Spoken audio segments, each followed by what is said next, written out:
Ooh, ooh, ooh. There's only one of you, so tell us your story like only you do. We're on the same team of dreamers, a happy, scrappy group of believers. So come, play a part. There's room for mistakes and messes and art. Who cares if there's not many takers? We're doing it for the makers. Hey everybody, welcome to the For the Makers podcast. We are so excited that you are here. You guys, this is our second season and we are truly so excited to have all these incredible guests on the podcast this season. As a quick reminder, we do air our podcast. Air? Is that the right way to say that? We're live. We're live. We are not. No, we are not live. This is recorded. We have our podcast comes out. Yeah. Releases, drops. Whichever way you want to say. Sure. The lingo. But drops on every second and fourth week of the month. On the Fridays. On that Friday. Because you clap on the 2 and the 4. Not on the 1 and the 3. 1, 2, 3, 4. Okay? Yes, exactly. So remember, mark that down on your calendars. Also, if you're listening to our podcast, hit us with that subscribe, give us a review. We hope you guys are liking our content and we are having a great time doing it. So we hope you guys are enjoying it. Yeah. Anyway, you know, hopefully by now who we are. I'm one of your hosts, Leah Beth Etheridge, and I'm joined by the one and only. Oh, Rachel Gifford. Myself. Yes, that is her. And we have an incredible friend here with us today. I'm really excited for you guys to meet her because she's pretty freaking awesome. So Rach, who do we have on our podcast today? Today we have Carly Grossman. And I'm going to, before we dive in, give a little cold read of this here bio. All right, here we go. Carly Natania Grossman. She was born in the Bronx, New York, and grew up in Arizona, and now she's living in Sunnyside, Queens. I don't think that I knew you were born in the Bronx. That's awesome. She's an actor, dancer, creator, performer, and upcycled clothing maker, and tomfoolery enthusiast. Some credits include Lala from the Last Night of Ballyhoo, Zaneeta in The Music Man, Julia in the Two Gentlemen of Verona, understudy of Carissa in My 80-Year-Old Boyfriend, Eponine in Les Mis, Dorothy in The Wizard of Oz, and Gladys in the Pajama Game, and so on and so forth. Oh my gosh, this is... I honestly, I'm like looking at this and I'm like, I want to see you in all of these, like right now. Carly, welcome to the podcast. Thank you so much for having me. Thanks for being here. So we met you through a friend of the podcast, Joshua Dunn, who's also going to be a guest today. Well, it'll be released later. Anyway, we love you'll hear from him recording later. day. Yeah. And you were a part of our Into the Woods reading that we were talking about before we started recording. And LB and I just adore you. You are such an amazing performer. And as we were talking about before the podcast, we were just reflecting on that day of the Into the Woods reading and just, you played Little Red. Sorry, I realized that people don't know that. She played Little Red. And it was just full of so much depth. I was like, I've never seen Little Red played with this much depth. And it was a beautiful, beautiful sight to behold. So thanks for being you. Well, thanks. That's really nice. I loved doing that reading so much. As we were talking about before, I just think the entire concept is so, I'm going to use the same word, guttural and real, and just literally brings more of a meaning to that show. Yeah. And so, I mean, when you really think about where we were, like in the context of this new concept, it's just like, everything is just so much more meaningful. Yeah. I agree. LB, that little brilliant brain of yours. No. I needed a lot of help. Own it. Well, thank you. Receive the compliment. Thanks, guys. Thanks, I receive it. Thank you. Isn't that like all of us all the time? You're like, receive the compliment. Yeah, exactly. I can't take a compliment. It makes me so uncomfortable. I'm like, what? Yeah, exactly. Thank you. I'm sweating. Yeah. I currently am. Yep. Yeah, exactly. Welcome. Yeah. So wait, can you remind us how you know Josh?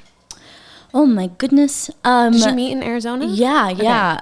I think we met when I was 14, which means is he 2 years older than me? I don't know. I don't know. He's old. Yeah, old man. Old man. Old man.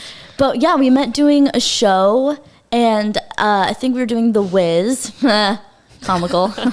But he played a brick.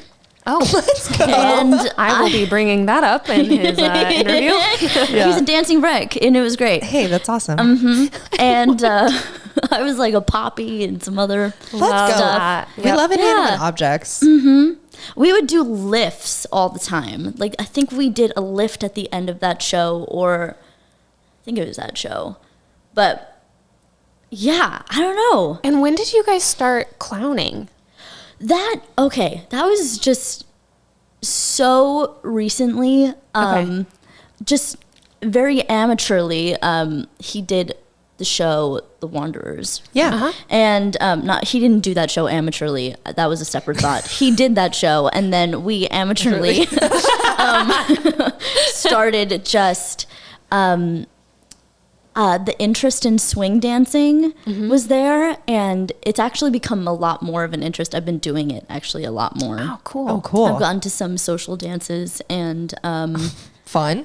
yeah, I just went to one last night. That's so cool. It's really awesome, and like even one of the guys there is super nice. We went to Central Park, and he helped show me and teach me like the foundations of swing, and it's so just cool. It's just so wonderful. I kind of fell in love with swing during quarantine. Yeah. Just watching it, I'm like, this is just so.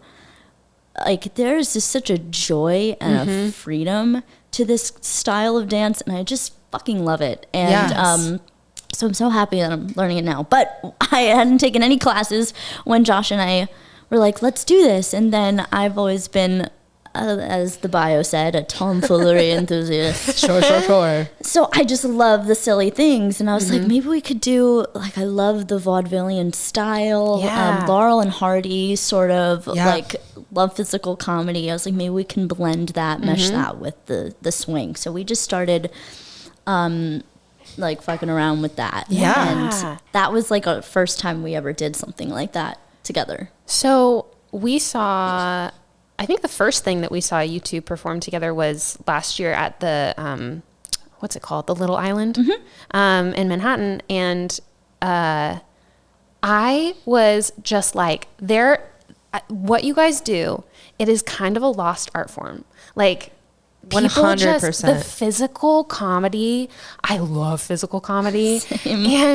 But then like tied with the dance, like the swing dancing, I was just like in awe. It was, I mean, how long was it? Like a 20-minute, 30-minute? It was, I think, about 20 minutes. Okay. Yeah. I mean, jam packed. I was so impressed. And there was all of that stuff that you guys were doing on the ladder. And anyway, I just, such a fan. Thank you. A lot of that we found in the trash. Again, such a fan. Yeah, exactly. It's like so vaudevillian style performance, whether it's like in physical comedy, like Rach said, I really do think are lost arts. But not only are they artistic, they're extremely athletic. So, I mean, yeah. watching you guys go hard for 20 minutes. I mean, it's not like you're, sitting down at all. And that was also, I have to say, outdoors in New York City heat. summer. Yeah. Josh was wearing a, and it was a little weird because, oh my God, I have like 5 thoughts in one sentence. But Josh was wearing, even though I cropped it, a blazer. And he could not stop producing moisture from his head. Like, he could not stop sweating. I think it almost killed him. Yeah. Yeah, it just, we had both hadn't done something like that in so long, and I still sort of newly started teaching fitness classes. So if I did it now, I'd probably be like, let's go. Yeah. But I was like, No, totally. Yeah. It was so cool though to watch like this incredible piece of art displayed physically like that, and to a group of people on Little Island, which are just your random New Yorkers. Like, this is not a group of theater people. Majority of the time, they're just passerbyers. And how they responded, especially kids, they were like enthralled. Yeah, like mesmerized. it was super cool. They told us, the stage managers and people working there, they're like, we have not had a performance like this at the Little Island. Yeah. People, because I saw, I stayed there for a little bit longer just to hang out. And there was a guy playing the accordion. Yeah. And like had like a little marionette puppet or Cool. something like that. And I was like, cool. Yeah. Yeah. But he was just sitting on a chair. Right. Yeah. And doing his thing. Yeah. And yours was like this. Full So many immersive props. experience. So many props. Yeah. So many props. So many props. Yeah, the creativity in that was so impressive to me. And yeah, again, it's just like, it's just not done that often anymore. And I just remember feeling so refreshed by it, because I was like, Yes. this is so, it's funny because I was going to say new, but it's not like full. It's such a throwback. Yeah. To all of these different styles, but it is new in the sense of, I mean, obviously it's your creation, so it's new because it's coming from you, but like, not to, I was about to say, quote Sunday in the Park with George, why don't you, Rachel? so cheesy. It's new because it's coming from you. We love Sondheim. But it also was just like so innovative, the way that you blended all these styles together. So such a fan, and hope we get to see more of it in the future. Thanks. Yeah. Yeah, Josh and I talked, we were like, we need to get together and just play and do more stuff like that. Well, and I Please. love that about you too, that you will will prioritize time to just play. Yes. Trying You to know? prioritize Yeah, it. I know, Yeah. aren't we all? It's hard. Yeah, well, and that's, to that point, something I really love about you, Carly, and like your creative endeavors, just as a person, whether that be upcycling or whether that be clowning or whether that be swing dancing, is you have this innate ability to take something old and breathe new life into it.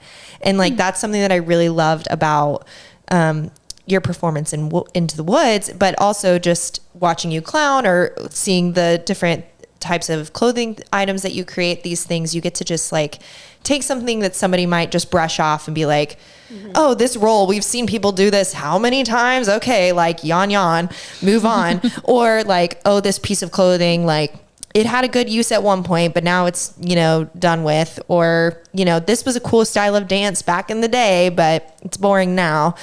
And you just have a desire and I feel like a really cool desire to take that and just make it new, which is really cool. Well, thanks. We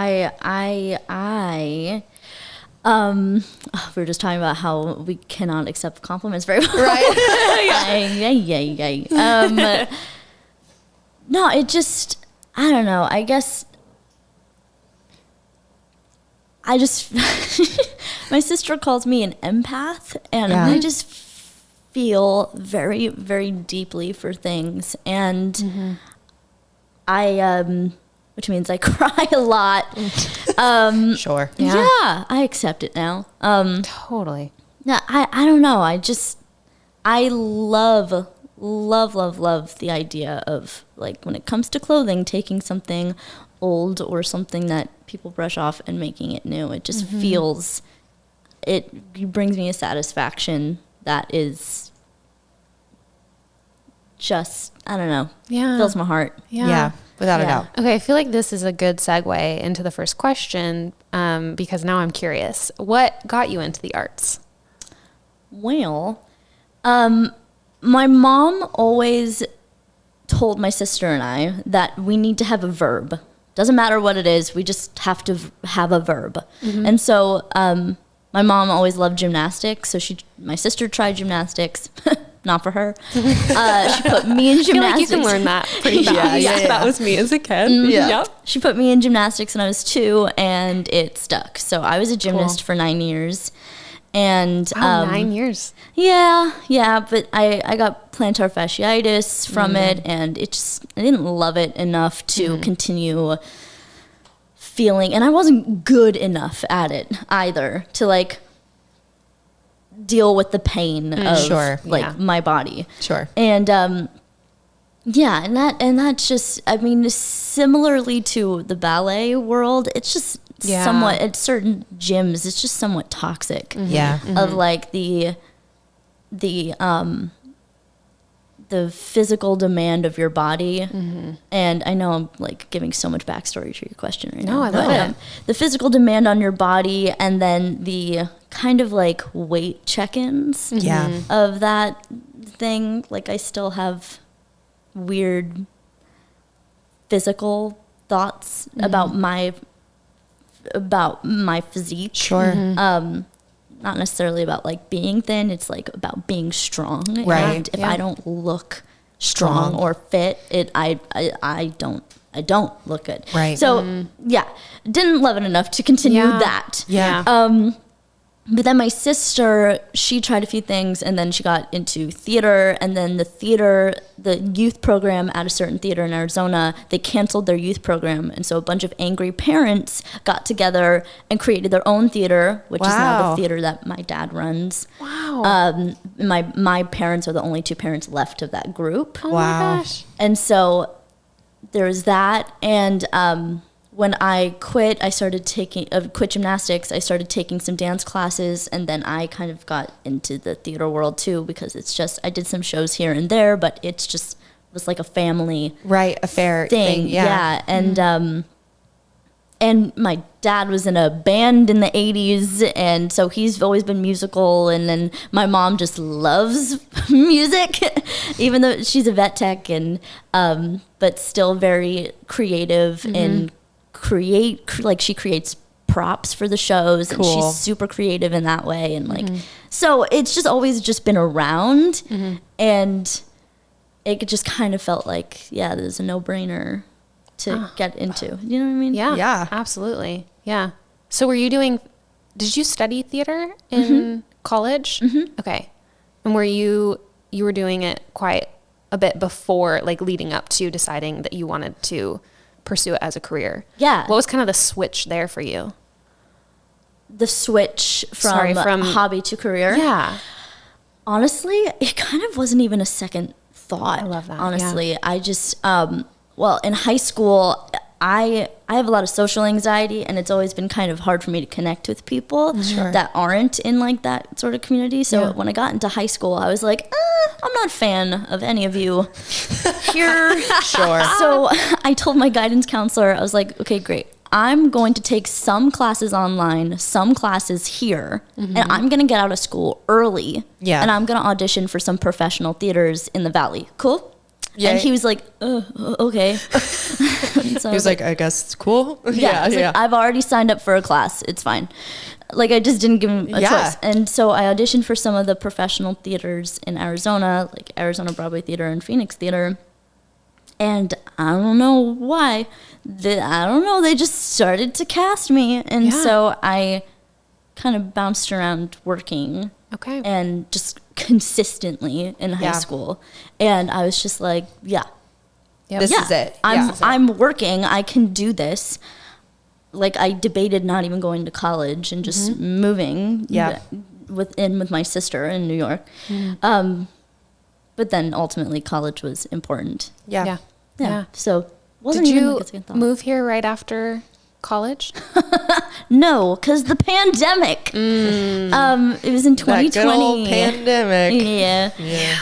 In 2020, I moved October of 2020. So it was just, Yep. yeah. In a very interesting time. Yeah. Like Julia, the Two Gentlemen of Verona, nobody got to see me in that. Whoa. Because we did 2 dress rehearsals, and it was kind of a bummer. Actually, it was a big bummer. The director and my professor, Brent Gibbs, he took that show and placed it in Chicago in like 1920s. So it's like mob mentality. And he wanted some nightclub dances, so he had me choreograph it.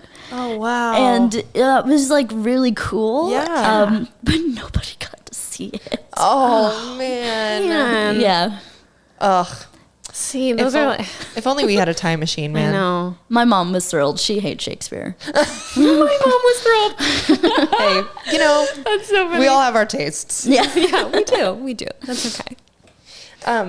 Well, I think we should move on to the next question. Yeah, let's Great. do it.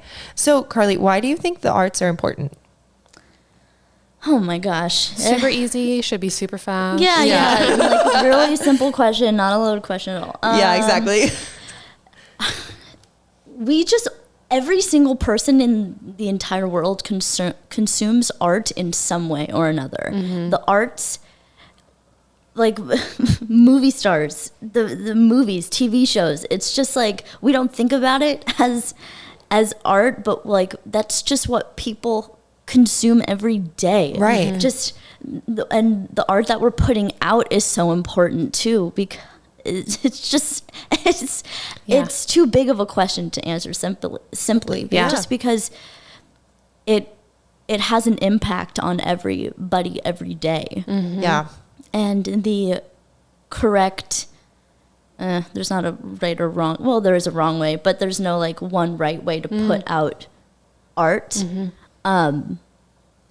There's not technically a wrong way unless you're being see, like it's a question that has a lot of different it's Lots of factors. It's just something that affects every single person every single day, even if they don't realize it. And it's important to put it out with intention and with meaning and with I mean, I can't think of another word, but just with intention and with meaning, and it should represent things that are truthful. Something that well, this is not based on your question, but it kind of is. Something that is just, we're not all like thinking and functioning on the same truth. Sure. Like anymore. I don't know if we ever were, but it's just, oh my God.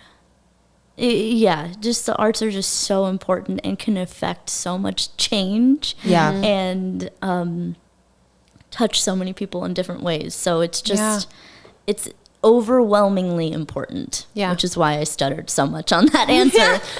Because it has the magnitude it's overwhelming sometimes. Because when you really think about it, like what you're saying at the beginning of your answer of just, we consume so much more than we think we do. And what is it that those, messages are? What is it that those, what are the themes of those stories? Every image, every song, every book, like words, they all have themes, and it's like, what are we consuming? Yeah. Well, in that, because we are human beings and we take in art, so whether that's visual art, whether that's music, whatever that might be, we take it in and it affects us.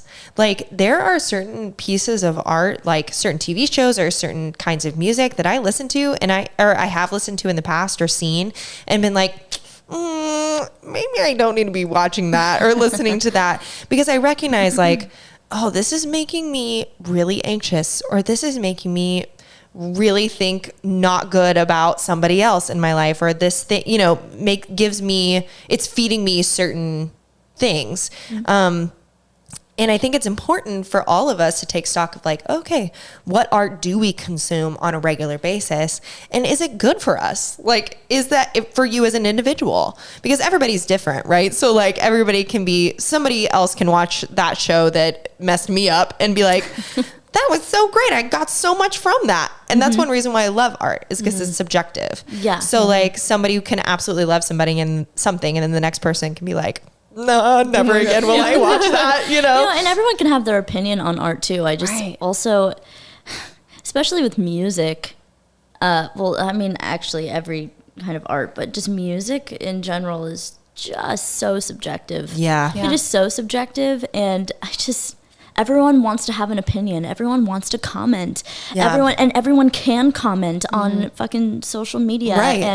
And you think that, I mean, it's the screen confidence, right? Totally. And you just don't need to shit on people's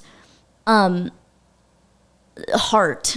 Yeah. They put when they put out their music, it could be, if that's how it is for them, a part of their soul and their heart. Right. And you really just don't need to shit on it just because you can. Right. I think so many people are just like, I have an opinion, I'm gonna share it. Just keep your fucking opinion to yourself. Right. Like, everyone's allowed to have one, but also just fuck off. Right. Right. Do you think that this is a question I think for everybody in the circle, but why do you think it is that we as humans or as people, especially via social media, have this desire to like make our opinion known?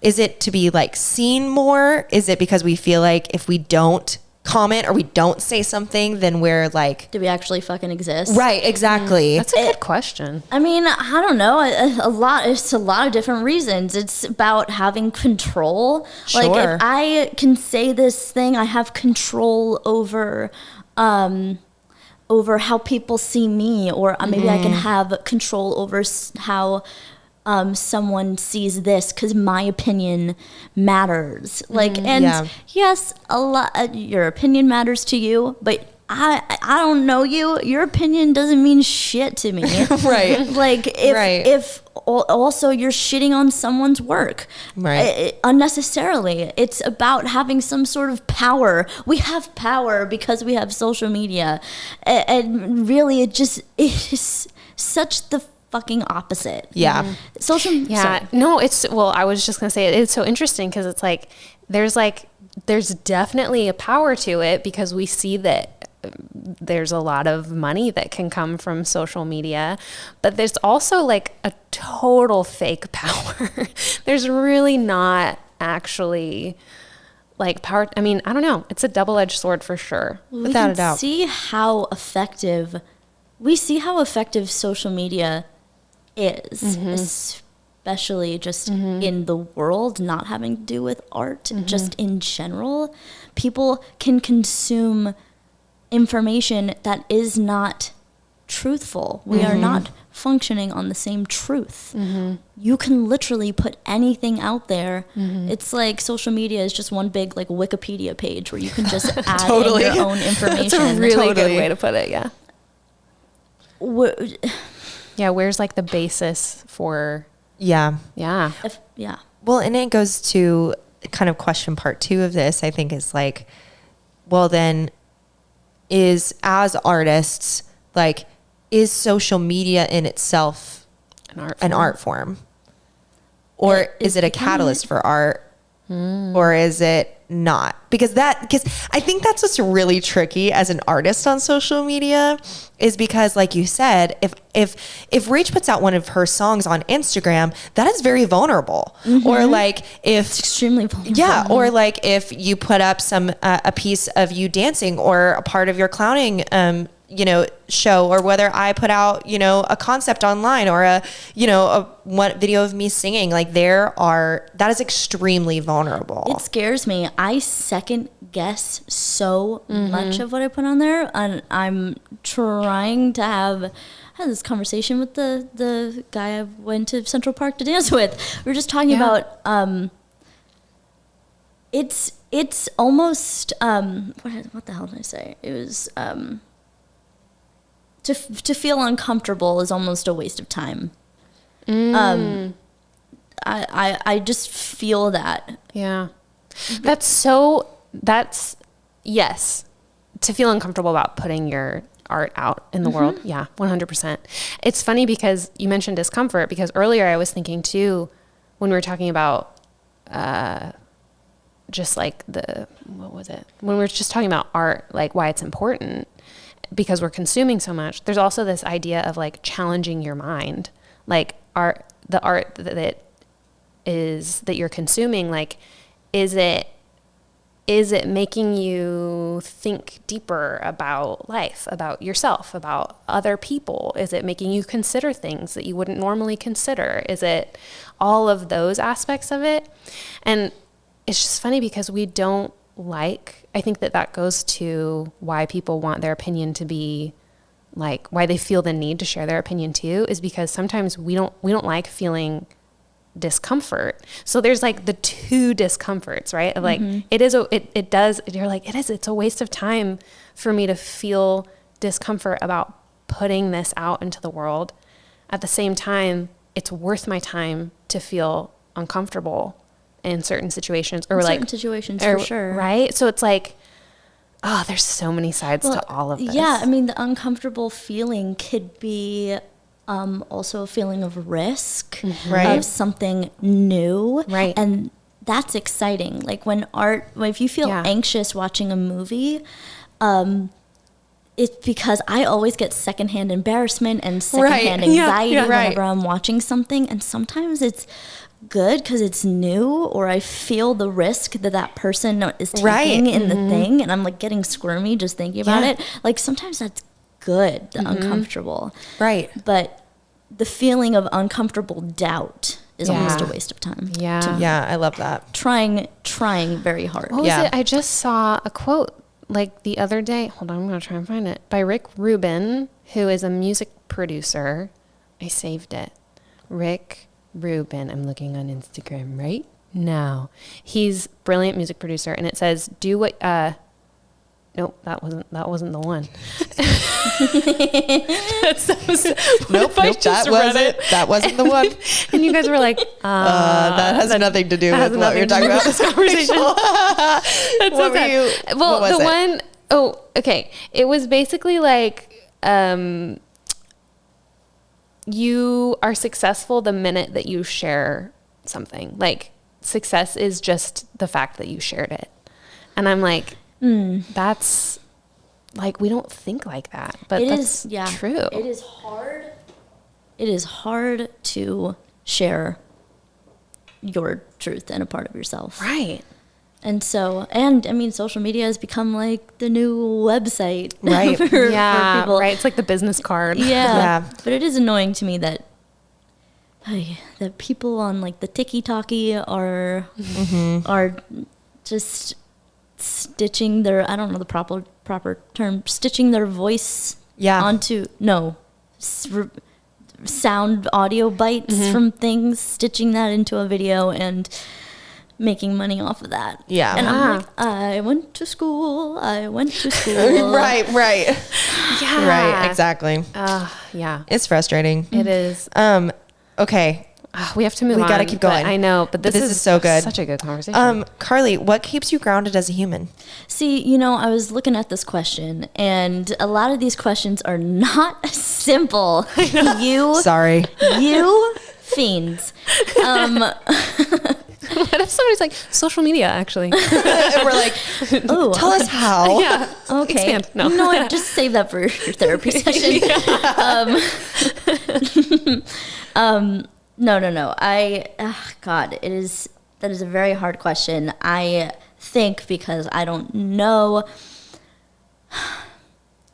It changes. It changes as I've been getting older and discovering more about myself and becoming a better version of myself. Yeah. Like, even when we did the Into the Woods reading, I was not the best version. I don't even know if I'm at the best now, but I'm a better version of myself than I was then. And I even felt it at that time. So what grounded me then was something different that grounds me now. Sure. I think, having, I don't know, moments of,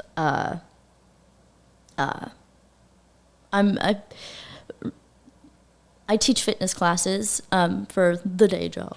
And that's just a lot with, like, learning the different amount of sequences and classes and yada, yada, yada.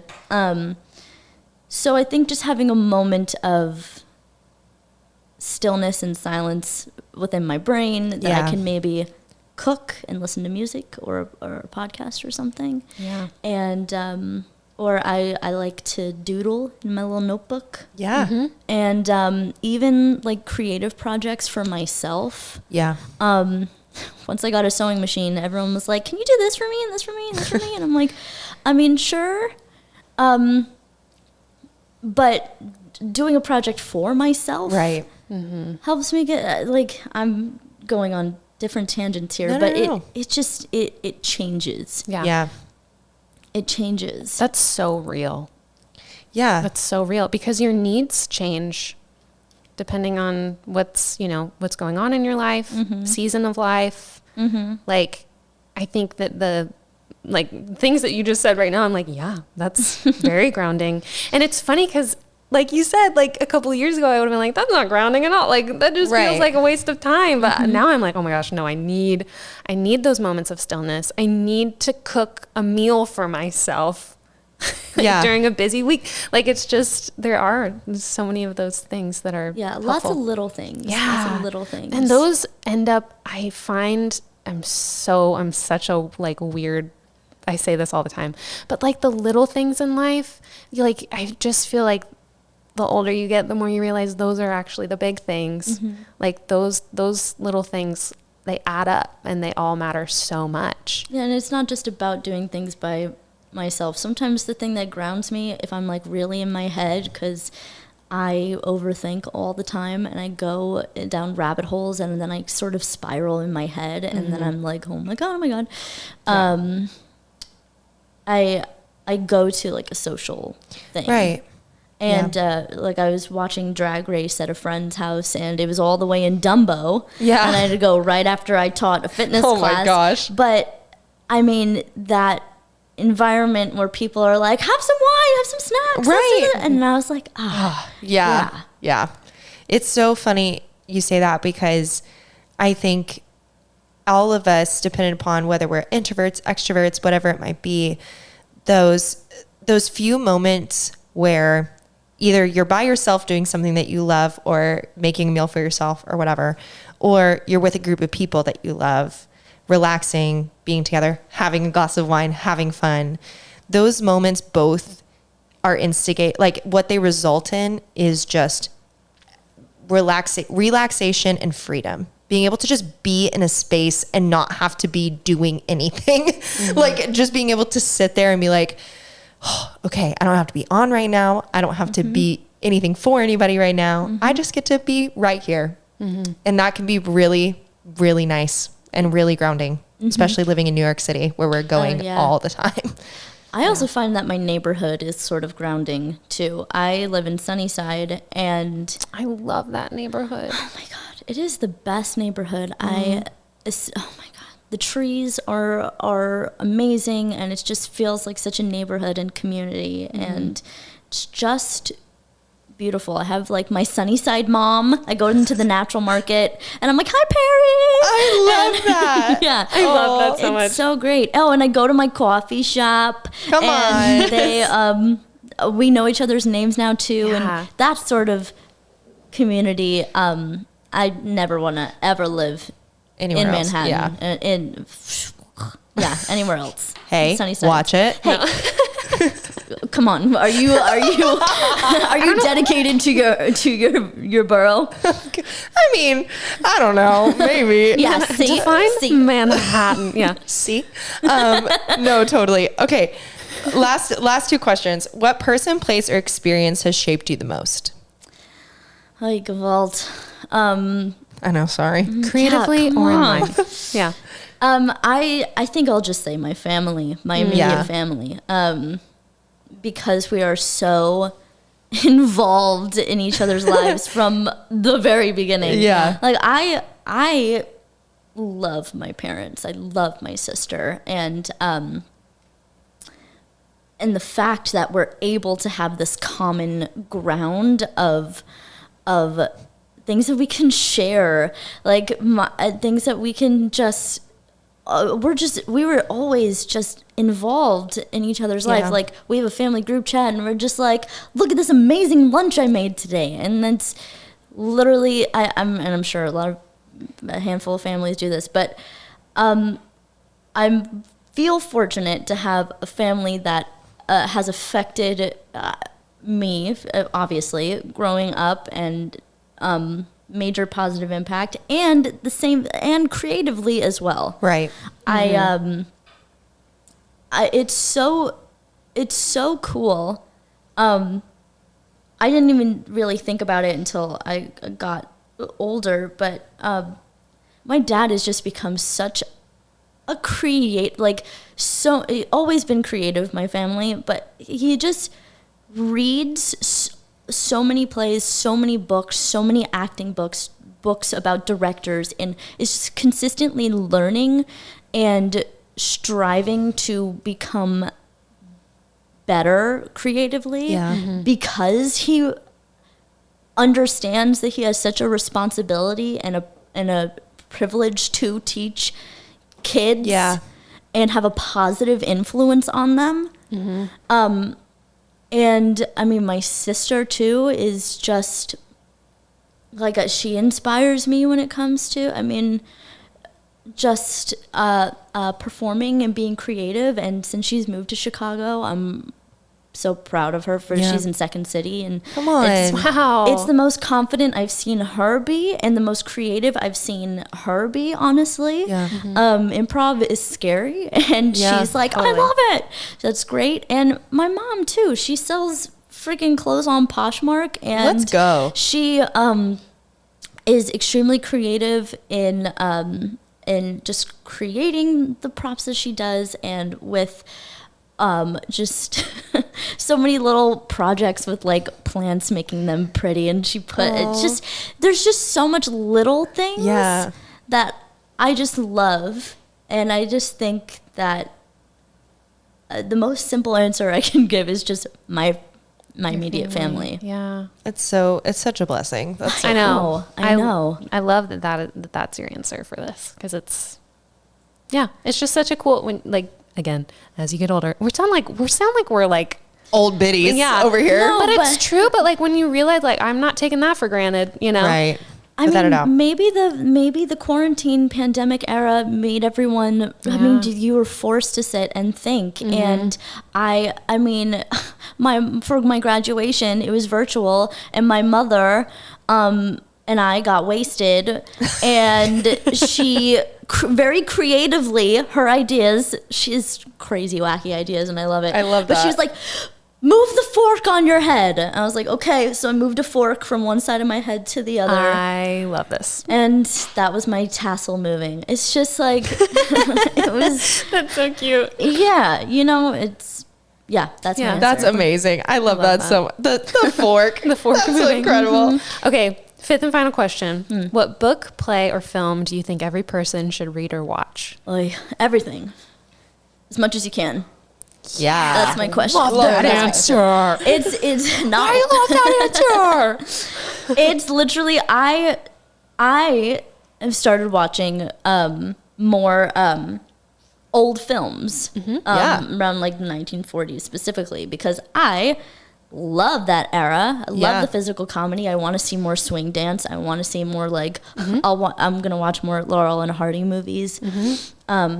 Sorry, I'm about to sneeze. No, you're good. You're fine, right? Isn't that? Oh no. No, I'm good. Podcast people don't talk about this enough. How difficult it is sometimes when you gotta sneeze. Yeah, gotta keep it in. I'm good. Allergies are sucked back in. Truly. And reading, I've always been a really slow reader. I was in the slow reading class in elementary school, and they were very condescending about it. Hey, you and me both, girl. And like reading out loud, just as a side note, reading out loud, cold reads scared the shitballs out of me. Horrific. Because I would get laughed at in class if I messed up on a word, and it's fucked me up for life. Yeah. But trying to read more, it's important. And these are just personal things for myself, but I don't think one particular thing will have the same effect on me as it does somebody else, like we talked about before. So just watch everything, All the things. read all the things, and just learn as much as you can. So good. Carly, Such great answers. thanks for being you. Yeah. We love We you. really love you. Anytime. Okay, where can people follow you on socials now that we just talked about? Trash social media. No, it's I know. Instagram. Yeah. What's your handle? Carly Natania. Carly Natania. I love your middle name. Thank you. It's so beautiful. Carly Cool. Natania. And I just finished my website. Come on. Oh my gosh, give it a plug. CarlyNataniaGrossman.com. That's The first beautiful. picture is Josh Dunn and I, actually. Okay, everybody, you have to go to her website Go right now. right now. To get off of our podcast and go right now. Ready? 3, 2, 1. Go. Thank you guys for coming on to our podcast. Thanks, Carly, for coming on to our podcast. No problem. And thank you guys for listening. We love you guys, and we will see you again very, very soon. Thank you. Thanks for listening to the For the Makers podcast. To find out more about Seated Productions, you can visit our website at www.seatedproductions.com and follow us on Instagram at seated.productions. And if you love what we do and want to support us, you can make a tax-deductible donation by visiting our website or by following the link in our podcast description. Until next time, listen well and tell stories.